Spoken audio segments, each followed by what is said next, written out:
Bienvenue à l'atelier à Saumur. Aujourd'hui, encore une autre vidéo. Un jour, une décennie, 1840. Nous sommes accompagnés aujourd'hui par cette ravissante coiffure, tout droite, inspirée de la leçon de piano par Jane Campion. Ça se passe en Australie, je crois, ou en Nouvelle-Zélande, un truc comme ça. Et on sait pas trop quelle date c'est, mais bon, j'ai toujours rêvé de me faire cette coiffure. I'm in love. Aujourd'hui, pour le challenge 1840, j'ai choisi d'illustrer cette décade. Je l'ai déjà faite, mais je la refais. Par un ouvrage intitulé Les fleurs animées. Alors, Les fleurs animées, c'est un recueil d'histoires publié en 1847 et qui est notamment célèbre parce qu'il a été illustré par Granville, le fameux caricaturiste, illustrateur. Et l'ouvrage a été écrit par 3 auteurs, donc le comte Félix, qui est en réalité Louis-François Raban, c'est un pseudo en fait, le comte Félix, qui est un romancier, essayiste, qu'on ne connaît pas trop. Également écrit par Taxile Delord, journaliste, auteur, homme politique, enfin bref, et Alphonse Karr, journaliste, auteur, fleuriste. I'm in love d'Alphonse Karr, c'est lui qui a créé la première bataille des fleurs à Nice. On en reparlera pour la décennie 1890. Il est écrivain, journaliste, et il ouvre également, avec un immense succès, une boutique de fleurs à Nice. Il est également l'auteur d'un traité intitulé « Comment insulter les plantes en latin ?» I'm in love. J'ai jamais pu retrouver le traité, mais je suis sûre que c'était très drôle. Et Alphonse Karr, on le retient surtout pour ses citations, qui sont très belles et très rigolotes. Anthologie de mes citations d'Alphonse Karr préférées. Numéro 1. Plus ça change, plus c'est la même chose. Citation numéro 2. Le vrai Parisien n'aime pas Paris, mais il ne peut vivre ailleurs. So true.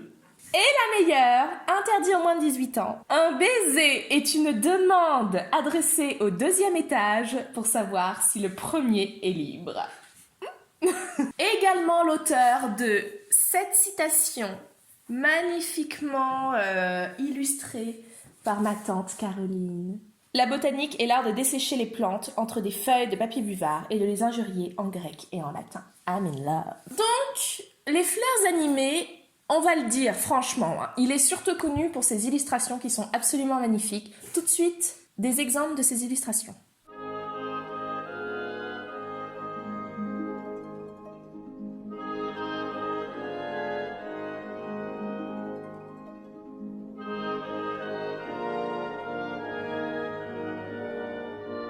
Les gravures, elles sont gorgeous, elles sont magnifiques, elles sont très créatives de mon point de vue, j'adore.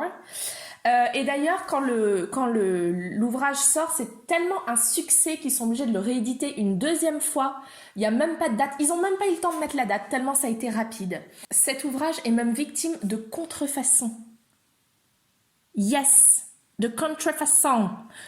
En fait, on a retrouvé des contrefaçons de l'œuvre, notamment en Belgique.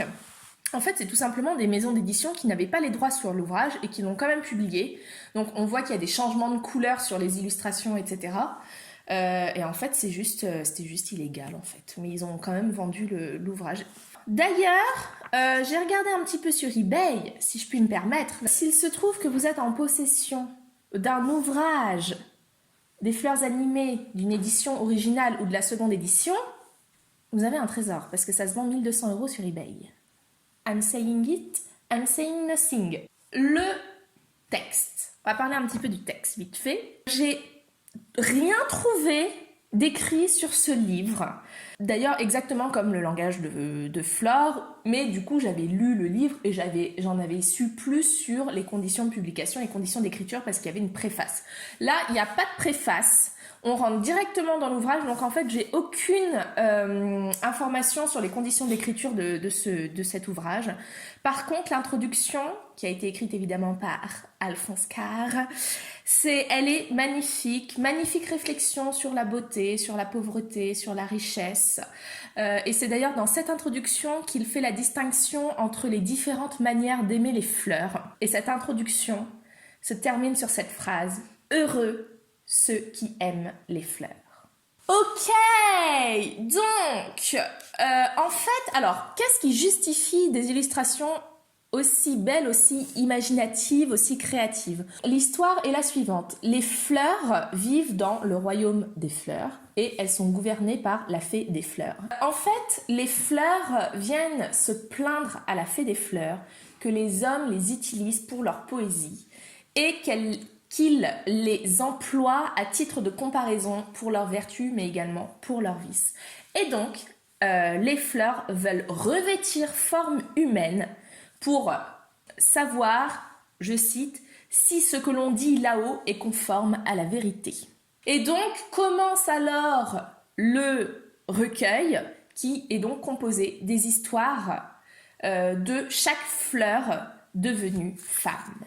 On retrouve même dans l'ouvrage un chapitre consacré au langage, à la symbolique des fleurs. On trouve même l'horloge de Flore, la semaine de Flore, le calendrier de Flore, etc. Qu'est-ce que cette œuvre a laissé à la postérité? Eh